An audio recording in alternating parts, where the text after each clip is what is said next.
Hello guys, welcome to our channel power of movie lover and this is Venky. Small screen కి నేనే king అంటున్న victory Venkatesh. పెద్ద trailer వచ్చింది, మరి బుకింగ్స్ ఎలా ఉన్నాయి? 13 ఏళ్ల తర్వాత హిట్ కొట్టిన సూర్య. వీటితో పాటు రిమైనింగ్ ఇంట్రెస్టింగ్ అప్డేట్స్ ఏంటి వీడియోలో చూద్దాం. అంతకంటే ముందు ఒక చిన్న రిక్వెస్ట్, మన ఛానల్ ని కొత్తగా ఎవరైనా విజిట్ చేస్తుంటే ఒకసారి ఛానల్ లోని కంటెంట్ చూసి నచ్చితే సబ్స్క్రైబ్ చేసుకుని మాకు సపోర్ట్ చేయండి. అండ్ వీడియోని లైక్ చేసి మన పేజ్ ని ఫాలో అవడం మాత్రం మర్చిపోవద్దు. జెట్లీ సినిమా బాక్స్ ఆఫీస్ దగ్గర డిజాస్టర్ అవగా రితేష్ రాణా ఒక సినిమా హిట్ ఒక సినిమా ఫ్లాప్ అనే ఫార్ములాని ఫాలో అవుతూ ఈ సినిమా కూడా ఫ్లాప్ అయింది. ఇక ఇప్పుడు May 25 నుంచి హాట్‌స్టార్ లో స్ట్రీమింగ్ కి రెడీ అవుతుంది ఈ ఫిలిం. వార్తోని టీవీ ఛానల్స్ వాళ్ళు ఎవరు కూడా ఇప్పటి వరకు కొనుక్కోకపోవడానికి రీజన్ ఏంటో ఈ సినిమా ఫస్ట్ టీఆర్పీనే చెప్పింది. నెంబర్ 1 ఛానల్ స్టార్ మాలో టెలికాస్ట్ అయిన ఈ ఫిలిం 2.3 రేటింగ్ మాత్రమే తెచ్చుకుంటూ షాక్ అవ్వగా, అర్బన్ ప్లస్ రూరల్ అయితే 1.8 రేటింగ్, ఓన్లీ రూరల్ అయితే 1 రేటింగ్ కూడా తెచ్చుకోలేదు. ఒకవేళ ఈటీవీలో టెలికాస్ట్ అయి ఉంటే 1 రేటింగ్ కన్నా తక్కువే వచ్చుండేది.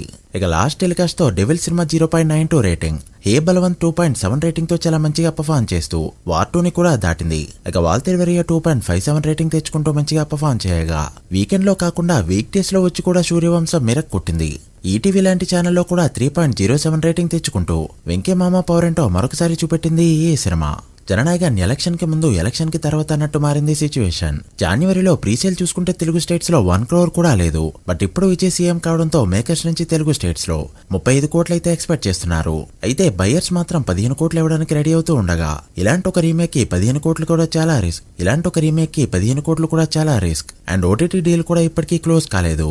రేపు జూనియర్ ఎన్టీఆర్ బర్త్డే కావడంతో సిడిపి అయితే బయటకు వచ్చింది. అసలు రీసెంట్ టైంలో ఇలాంటి సిడిపి మాత్రం ఎక్కడా లేదు. వన్ ఆఫ్ ది బెస్ట్ అని చెప్పొచ్చు. ఎన్టీఆర్ అనే పదాలు హిందీ, తెలుగు, ఇంగ్లీష్ లో రావడం, ఎన్టీఆర్ ఫ్యాన్ కాలర్ ఎత్తడం అనేది ఇందులో హైలైట్. ఇక రేపు రావాల్సిన గ్లిమ్స్ అయితే ఈ రోజు 11:52 PM కి రిలీజ్ కి రెడీ అవుతూ ఉండగా, ఎందుకెలా రిలీజ్ చేస్తున్నారంటే ఆల్రెడీ చెప్పుకున్నాం. ఓసరవల్లి ప్లే అవుతున్న థియేటర్స్ లో గ్లిమ్స్ ని వేస్తున్నారు. సెలెక్టెడ్ అన్నారు కానీ చాలా వరకు అనే థియేటర్స్ లో పడబోతుంది. 4 నిమిషాలకి పైగా ఉన్న ఈ గ్లిమ్స్ లో 40 to 60 సెకండ్స్ అయితే ఎన్టీఆర్ మాస్ అవతార్ లో కనిపించబోతున్నాడు. ఒక ఎన్టీఆర్ ఫ్యాన్ ఇలా ట్వీట్ చేశాడు, తను బీటెక్ లో జాయిన్ అయినప్పుడు ఫస్ట్ లుక్ అనౌన్స్మెంట్ వచ్చింది. బీటెక్ అయిపోయిన తర్వాత గ్లిమ్స్ రిలీజ్ అవుతుంది. సినిమా రిలీజ్ అయ్యేటప్పటికి తన జాబ్ లో ఉండాలని కోరుకుందాం. ఇక ఓసరవల్లి బుకింగ్స్ విషయానికి వస్తే నార్త్ అమెరికాలో ఈ సినిమా ఇప్పటివరకు $10,000 అయితే అందుకుంది. ఒక రకంగా ఇది డీసెంట్ అనే చెప్పాలి. ఎందుకంటే ఎన్టీఆర్ రీసెంట్ రీ రిలీజెస్ ఏది చూసుకున్నా కూడా 10K అయితే టచ్ అవ్వలేదు.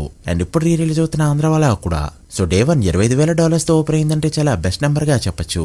సూర్య లాస్ట్ టైం బాక్సాఫీస్ దగ్గర హిట్ కొట్టింది సింగం 2 సినిమాతో. ఆంధ్ర తెలంగాణ విడిపోక ముందు వచ్చింది ఆ ఫిలిం.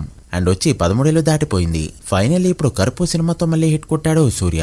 మొన్న వచ్చిన కలెక్షన్స్ తో వాడివిడిగా 140 కోట్ల gross break even target mark దాటిన ఈ ఫిలిం ఓవరాల్ గా హిట్ అనిపించుకుంది. అండ్ అంతేకాకుండా బిజినెస్ లో ఇన్వాల్వ్ అయిన ప్రతి ఒక్కరికి కూడా ప్రాఫిట్స్ తీసుకొస్తూ సూర్యని మళ్ళీ హిట్ స్ట్రీక్ లోకి పడేసింది. ఇప్పుడు మాత్రం సూర్య టైం స్టార్ట్ అయిందని చెప్పొచ్చు. కంగువ 2 తీయడానికి సిరుత్తై శివ వచ్చినా కూడా ఆపలేడు. 4 days బాక్స్ ఆఫీస్ రిపోర్ట్ ఏంటో నెక్స్ట్ వీడియోలో మాట్లాడుకుందాం. పెద్ద ట్రైలర్ రిలీజ్ అయింది, అందరికీ నచ్చింది అండ్ పాజిటివ్ గా కూడా రెస్పాన్స్ వస్తుంది. మరి బుకింగ్స్ ఎలా ఉన్నాయి? సినిమాపై ఎంత పాజిటివ్ బజ్ ఉన్నా ట్రైలర్ క్లిక్ అయినా యూట్యూబ్ లో రికార్డులు పెడుతున్న బాక్సాఫీస్ దగ్గర మాత్రం నెంబర్ పెరగట్లేదు. ఎప్పుడు ఉండే 30K జంప్ మాత్రమే ఈ రోజు కూడా ఉండగా, యూఎస్ఏలో 3,40,000, నార్త్ అమెరికా $3,73,000 మాత్రమే కలెక్ట్ చేసింది. ట్రైలర్ వచ్చిందంటే 500,000 ఈజీగా కొట్టేసే రేంజ్ జంప్ వస్తుంది అనుకున్నారంతా. బట్ 500,000 కొట్టడానికి ఇంకో 2 days టైం అయితే తీసుకోబోతూ ఉంది. ఇక 1 million కొట్టాలంటే రిలీజ్ కి 1 week ముందు మాత్రమే అవుతుందేమో. అలా చూసుకుంటే 2 million కూడా ప్రీమియర్స్ కి కష్టం. సో చూడాలి మూవీ ఎక్కడ వరకు వెళ్తుందో. మీరెంత ఎక్స్పెక్ట్ చేస్తున్నారో కామెంట్ చేయండి. ట్రైలర్ రికార్డ్స్ పై నెక్స్ట్ వీడియోలో మాట్లాడుకుందాం. So guys, that video. ఇవి ఇప్పటివరకు ఇంట్రెస్టింగ్ అప్డేట్స్. పెద్ద డే 1 వరల్డ్ గా ఎంత నెంబర్ పెడుతుంది అనుకుంటున్నారో కామెంట్ చేసి, వీడియో నచ్చితే లైక్ చేసి మీ ఫ్రెండ్స్ ఫైల్ నెంబర్స్ కి షేర్ చేయండి. మరొక ఇంట్రెస్టింగ్ వీడియోతో మళ్ళీ కలుద్దాం. అప్పటి వరకు signing off. Power of movie lover. Thank you.